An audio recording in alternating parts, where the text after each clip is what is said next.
साथियों नमस्कार। गोमती एकेडमी सुल्तानपुर में आपका हार्दिक स्वागत है।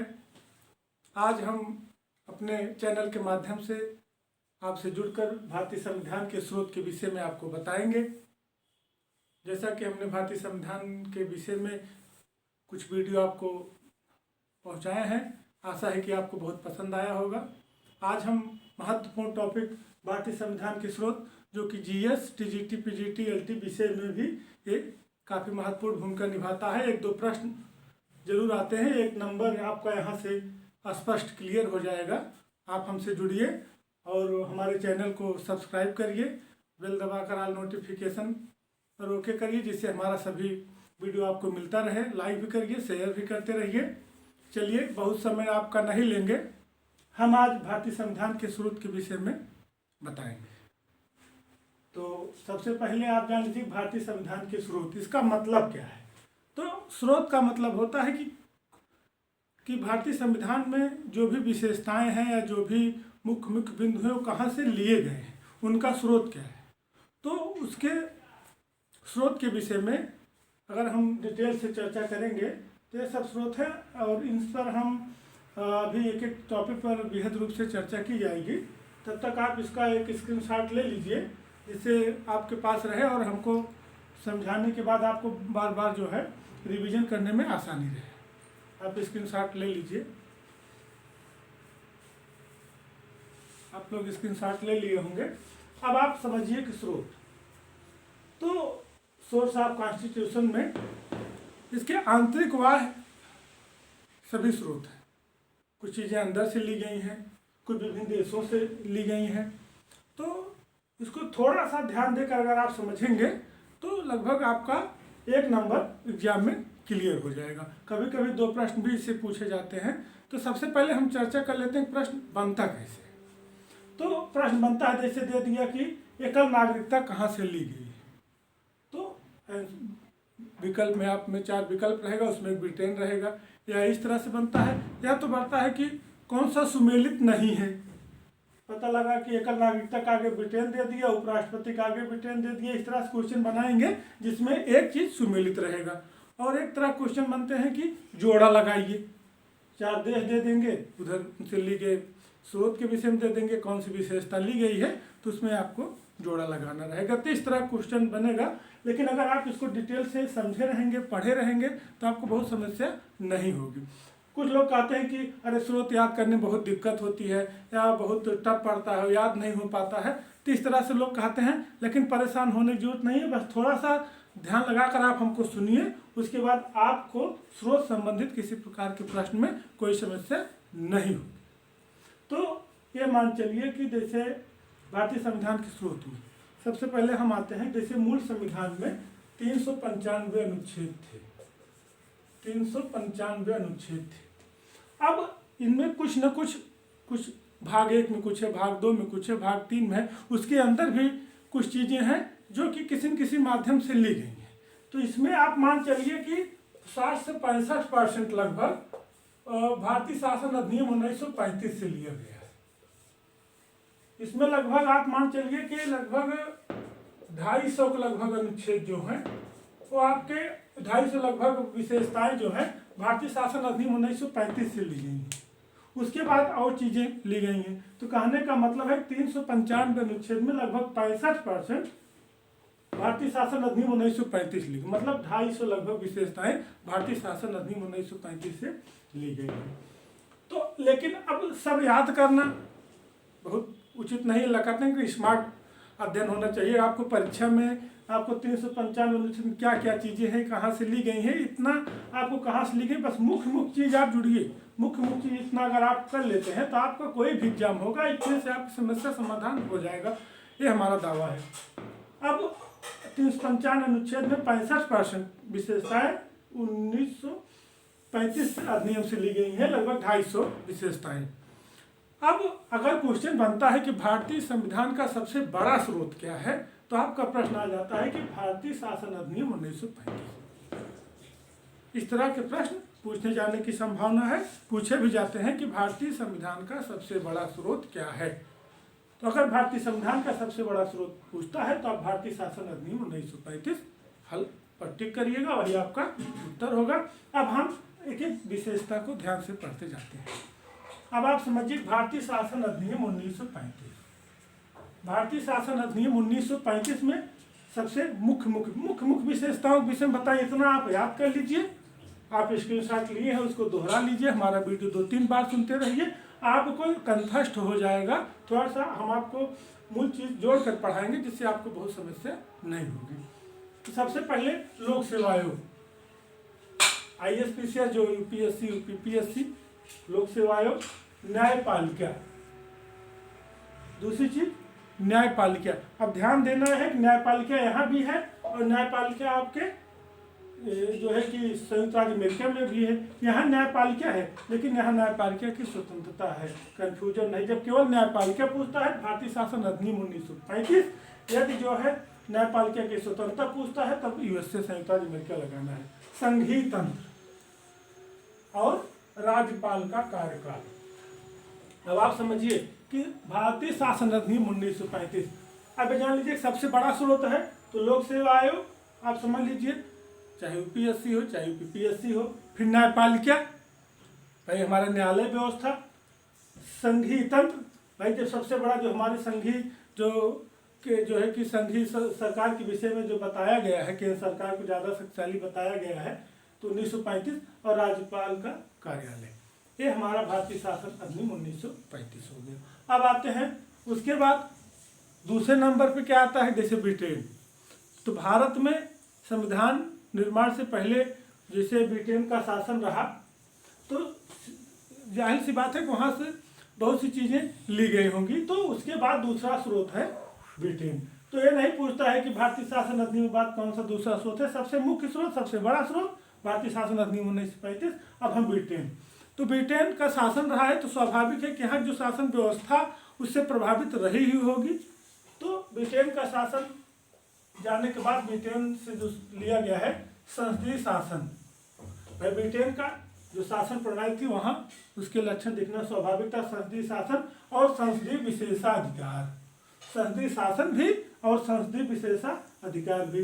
अब जब संसद हमारी जो संसद है, मंत्रिमंडल लगभग मंत्रियों के वहीं बैठते हैं, तो मंत्रिमंडलीय प्रणाली आप इसे जोड़ चलिए। ब्रिटेन हमारे यहाँ शासन किया, संसदीय शासन प्रणाली मिली, संसदीय विशेषाधिकार, मंडलीय प्रणाली, और फिर द्विसदनवाद ये भी आप क्लियर हो जाए कि बस इसी शासन से ही रिलेटेड है। फिर विधायी प्रक्रिया, भाई कोई चीज़ लोकसभा, राज्यसभा या राष्ट्रपति के बाद विधायी प्रक्रिया भी उसी से संबंधित है। अब विधि का शासन, ये भी बहुत महत्वपूर्ण है क्योंकि जो विधि बनेगी उसी के अनुसार शासन होगा।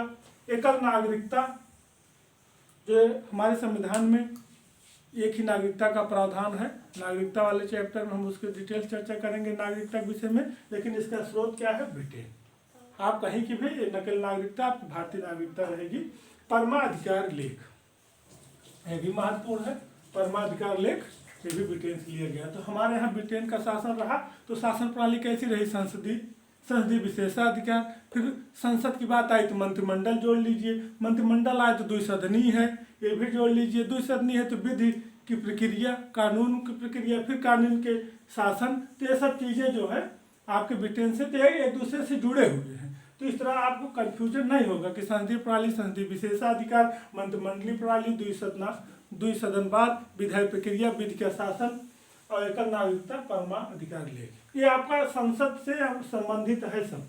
और संसदीय प्रणाली ब्रिटेन से, तो इससे आपको समस्या नहीं होगी। अब आते हैं संयुक्त राज्य अमेरिका, ये भी महत्वपूर्ण स्रोत है। सबसे पहले इसमें मूल अधिकार, हमारे जो फंडामेंटल राइट्स हैं, मूल अधिकार, वो अमेरिका से लिए गए हैं। अब न्यायपालिका की स्वतंत्रता, न्यायपालिका पूछता है तो भारतीय शासन अधिनियम 1935, और न्यायपालिका की स्वतंत्रता पूछता है तो US से, संयुक्त राज्य अमेरिका से लिया गया, USA से। अब राष्ट्रपति पर महाभियोग, जो राष्ट्रपति पर महाभियोग लिखाया गया आर्टिकल 61 के द्वारा जो महाभियोग लगाया जाता है वो भी संयुक्त राज्य अमेरिका से लिया गया है। उपराष्ट्रपति का पद, राष्ट्रपति पर महाभियोग, उपराष्ट्रपति का पद, और इसके साथ सुप्रीम कोर्ट, हाई कोर्ट, मतलब उच्चतम न्यायालय, उच्च न्यायालय के न्यायाधीशों को पद से हटाया जाना। कहने का मतलब है राष्ट्रपति और जो न्यायालय के न्यायाधीशों को पद से हटाया जाना, वो दोनों जो है वो यूएसए से लिए गए हैं। इस पर भी ध्यान देने की चीज़ है कि जैसे हमारे आर्टिकल 61 के द्वारा जो है राष्ट्रपति पर महाभियोग का वर्णन है जो है, तो उसमें उपराष्ट्रपति का महाभियोग plus supreme court high court के न्यायाधीशों के पद से हटाया जाना ये संयुक्त राज्य अमेरिका से है। तो संयुक्त राज्य अमेरिका से मूल अधिकार, न्यायपालिका की स्वतंत्रता, न्यायिक पुनराविलोकन, हाँ ये भी छूट गया था, न्यायिक अब न्यायपालिका की स्वतंत्रता और न्यायिक पुनराविलोकन की शक्ति जो न्यायालय के है, वो न्यायालय के पास है, वो भी संयुक्त राज्य अमेरिका से लिया गया है। तो कहने का मतलब जैसे संयुक्त राज्य अमेरिका के राष्ट्रपति को बहुत शक्तिशाली माना गया है, तो वहाँ से अपने राष्ट्रपति पर महाभियोग लिया गया है। थोड़ा यहाँ से आप जुड़ कर याद कर सकते हैं, उपराष्ट्रपति पर उसके बाद महाभियोग से हटाया जाना, जो हमारे जजेज हैं सुप्रीम कोर्ट हाई कोर्ट के, उनके ऊपर पद से हटाया जाना यहाँ से है। न्यायपालिका स्वतंत्रता और न्यायिक पुनराविलोकन भी संयुक्त राज्य अमेरिका से लिया गया है। अब आयरलैंड, यहाँ से नीति निदेशक तत्व, राष्ट्रपतिक निर्वाचन पद्धति। नीति निदेशक तत्व बार बार एग्जाम पूछे जाते, कहाँ से लिए गए हैं? आयरलैंड से। और राष्ट्रपति का महाभियोग संयुक्त राज्य अमेरिका से, राष्ट्रपति का निर्वाचन आयरलैंड से, और राज्यसभा के लिए सदस्यों का नामांकन, जो राज्यसभा के लिए विभिन्न राज्यों से या विभिन्न भाग से सदस्यों का जो नामांकन होता है वो आयरलैंड से लिया गया है। तो मेन चीज नीति निदेशक तत्व, राष्ट्रपति का निर्वाचन, राज्यसभा के लिए सदस्यों का नामांकन, ये सब चीजें आयरलैंड से ली गई है। अब कनाडा, बहुत एग्जामों में अवशिष्ट शक्तियाँ पूछी गई है, जैसा संविधान में अवशिष्ट शक्तियाँ किसके पास है? केंद्र के पास है। तो केंद्र को अधिक शक्तिशाली बनाया गया है। तो अगर पूछता है कि कनाडा से अवशिष्ट शक्तियाँ, अवशिष्ट शक्तियाँ किसके पास है? केंद्र के पास है। और लिया कहाँ गया है? कनाडा के संविधान से। सशक्त केंद्र के साथ संघीय व्यवस्था। अब सशक्त, जैसे अवशिष्ट शक्तियाँ केंद्र के पास है, स्पष्ट हो गया कि अवशिष्ट शक्तियाँ का मामला आ गया, तो आप जान लीजिए कि अवशिष्ट शक्तियाँ केंद्र के पास है। तो सशक्त केंद्र के साथ संघीय व्यवस्था, ये भी आपका हल हो जाएगा, ये भी हो जाएगा। अगर आपको याद है कि अवशिष्ट शक्तियाँ कनाडा से ली गई है, तो अवशिष्ट शक्तियाँ कनाडा से ली गई हैं, तो सीधी सी बात है कि केंद्र शक्तिशाली है, तो सशक्त केंद्र के साथ संघीय व्यवस्था जोड़कर आप कनाडा हल कर सकते हैं। राज्यपाल की नियुक्ति, इसमें भी एक महत्वपूर्ण टॉपिक है, राज्यपाल की नियुक्ति। यदि पूछता है कि राष्ट्रपति का निर्वाचन पद्धति, राष्ट्रपति का निर्वाचन पद्धति, तो आप सीधे जो है कि आयरलैंड, और राज्यपाल की नियुक्ति कनाडा। अब हम आते हैं ऑस्ट्रेलिया। ऑस्ट्रेलिया समवर्ती सूची और संयुक्त बैठक। समवर्ती सूची, जैसे 3 सूची का वर्णन है, राज्य सूची, संघ सूची, राज्य सूची और समवर्ती सूची। तो समवर्ती सूची का वर्णन जो है वह जो है कि हमारा ऑस्ट्रेलिया से लिया गया है। समवर्ती सूची जिसपे केंद्र राज्य दोनों कानून बना सकती हैं, जो है कि केंद्र राज्य दोनों के अधिकार क्षेत्र में होता है, वो ऑस्ट्रेलिया से लिया गया। संयुक्त बैठक, जब लोकसभा राज्यसभा की जो संयुक्त बैठक बुलाई जाती है, वो भी संयुक्त ऑस्ट्रेलिया से लिया गया है। संयुक्त बैठक के विषय में चर्चा की जाएगी। इम्पोर्टेंट टॉपिक है कि कौन बुलाता है, कौन इसकी अध्यक्षता करता है। जैसे जान लीजिए कि राष्ट्रपति संयुक्त बैठक बुलाता है और इसकी अध्यक्षता लोकसभा अध्यक्ष करता है। तो ये सब चीज़ें चर्चा की जाएगी। तो समवर्ती सूची और संयुक्त बैठक ऑस्ट्रेलिया से। अब सोवियत संघ, सोवियत संघ से हमारा मूल कर्तव्य, जो 4 में भाग 4 में मूल कर्तव्य है, वो हमारे सोवियत संघ से लिया गया है। प्रस्तावना में न्याय, जो प्रस्तावना में 3 प्रकार के न्याय, सामाजिक, आर्थिक, राजनीतिक न्याय का वर्णन किया गया है, वो भी हमारे सोवियत संघ से लिया गया है। जो न्याय शब्द, सामाजिक, आर्थिक, राजनीतिक का आदर्श शब्द लिया गया है प्रस्तावना में, तो सोवियत संघ मूल कर्तव्य और प्रस्तावना में न्याय आदर्श जो लिए गए हैं, सामाजिक, आर्थिक, राजनीतिक, वो जो है सोवियत संघ से। दक्षिण अफ्रीका से संविधान संशोधन प्रक्रिया, ये बहुत ही महत्वपूर्ण है और कई एग्जामों में पूछा भी जा चुका है कि संविधान संशोधन प्रक्रिया का स्रोत क्या है, तो है दक्षिण अफ्रीका। परीक्षा की दृष्टि से महत्वपूर्ण है। फ्रांस गणतंत्रात्मक, जो गणतंत्रात्मक मतलब है कि हमारे जो पदाधिकारी होंगे वह वंशानुगत नहीं होंगे, वह शासन जनता द्वारा चुने जाएंगे। जो गणतंत्रात्मक वर्णन है वो फ्रांस से लिया गया है। अब स्वतंत्रता, समानता, बंधुत्व का आदर्श, ये फ्रांस से लिया गया। फ्रांस की क्रांति का नारा भी था स्वतंत्रता, समानता और बंधुत्व। जो फ्रांस क्रांति का नारा था स्वतंत्रता, समानता और बंधुत्व, वहाँ से जो है ये सब स्वतंत्रता समानता बंधुत्व फ्रांस से लिया गया हमारे संविधान में। जो प्रस्तावना में वर्णन किया गया है कि स्वतंत्रता समानता और बंधुत्व की बात कही गई है प्रस्तावना में, वो फ्रांस से लिया गया है। तो अब जब पूछता है कि सामाजिक आर्थिक राजनीतिक न्याय प्रस्तावना में कहाँ से जोड़ा गया, सोवियत संघ से। जब दे दिया कि स्वतंत्रता समानता बंधुत्व का आदर्श कहाँ लिया गया है, फ्रांस से। अब जापान पर आते हैं। जापान से विधि द्वारा स्थापित प्रक्रिया, विधि का शासन दूसरी चीज है, लेकिन विधि द्वारा स्थापित प्रक्रिया कंफ्यूजन को दूर करने के लिए हम अलग से थोड़ा सा आपको बताएंगे विधि के शासन इसके विषय में। लेकिन अभी आप जान रहे हैं कि विधि की प्रक्रिया, विधि का शासन ये जो है ब्रिटेन से, और विधि द्वारा स्थापित प्रक्रिया जापान से। और जर्मनी के संविधान के विषय में आपातकाल के समय मूल अधिकारों का स्थगन। जो आपातकाल, जब हमारे इमरजेंसी का टाइम आता है, आपातकाल का वर्णन जो संविधान में है, उसके समय में कुछ मूल अधिकार हमारे स्थगित हो जाते हैं, कुछ नहीं भी होते, लेकिन जो मूल अधिकारों का स्थगन होता है वो जर्मनी से लिया गया है। ये रहे हमारे महत्वपूर्ण स्रोत। इसमें थोड़ा सा कंफ्यूजन विधि के शासन और विधि के समझ क्षमता, विधि के समान, तो उस पर हम चर्चा कर लेते हैं। कई एग्जाम में कंफ्यूज होता है और बहुत जरूरी भी है। जैसे जब परीक्षा में पूछता है विधि का शासन और विधि के समझ क्षमता, ये दो प्रश्न आते हैं। तो विधि का शासन कहाँ से लिया गया है, तो आप ब्रिटेन लगाएंगे। विधि के समझ क्षमता ब्रिटेन लगाएंगे। विधि का शासन और विधि के समझ क्षमता आप ब्रिटेन करेंगे। भाई ब्रिटेन का ही अधिकार रहा तो वहीं से शासन लिया गया, और उसके अनुसार जो है विधि के सबको कानून के सामान सभी समान हैं, तो ब्रिटेन से लिया गया है। अब विधि का समान संरक्षण, कहा तो एग्जाम में भी पूछा गया है कि विधि का जब समान संरक्षण दे, संरक्षण शब्द आता है समान संरक्षण, तो आप अमेरिका लगाइएगा। और विधि के शासन, विधि के समता ब्रिटेन, विधि के समान संरक्षण अमेरिका, और विधि द्वारा स्थापित प्रक्रिया जापान। इसको आप नोट कर लीजिए, ये बहुत जरूरी है। अगर आप इसको नोट कर लेंगे तो ये चारों प्रश्न अगर एक जगह लिखे रहेंगे तो आपको समस्या नहीं होगी कि विधि के शासन या विधि के समझ क्षमता ब्रिटेन, विधि के समान संरक्षण अमेरिका, विधि द्वारा स्थापित प्रक्रिया। आप ऐसे भी याद कर सकते हैं, जैसे प्रस्तावना दे दिया, प्रस्तावना शब्द, तो आप इसको सोवियत संघ से कर सकते हैं कि लिया गया है, सोवियत संघ से प्रस्तावना शब्द लिया गया है। अब भाग 2 हम नागरिकता की बात करें, जैसे भाग 2 ऐसे भी याद कर लीजिए, भाग 2 है नागरिकता ली गई, तो ये आपको ब्रिटेन से आप कर सकते हैं कि ब्रिटेन से लिया गया है। भाग 3 की बात करें तो मूल अधिकार है, अमेरिका से लिया गया है, यूएसए से लिया गया है। भाग 4 करें तो नीति निर्देशकता तो है, आयरलैंड से लिया गया है।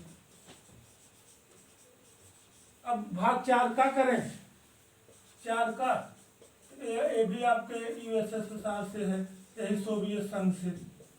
तो इस तरह से जो है आप ये सब चीज़ें, शुरू के 4 भाग हैं, इसको आप एकदम कंठस्थ किए रहिए, इसको किए रहिए। और जो हम समझाए हैं इस तरीके से अगर आप समझे रहेंगे तो आपको स्रोत के संबंध कोई समस्या आएगी नहीं। भाई 1935 है तो मुख्य चीज़ें, ब्रिटेन का शासन रहा है तो उससे संबंधित चीज़ें, फिर संयुक्त राज्य अमेरिका, आयरलैंड, कनाडा, इन सब चीज़ों को आप जोड़कर पढ़े रहेंगे, समस्या नहीं होगी। नीचे तो जैसे जापान है तो विधि द्वारा स्थापित प्रक्रिया, जर्मनी है तो आपातकाल के समय, तो इस तरह के प्रश्न आएंगे।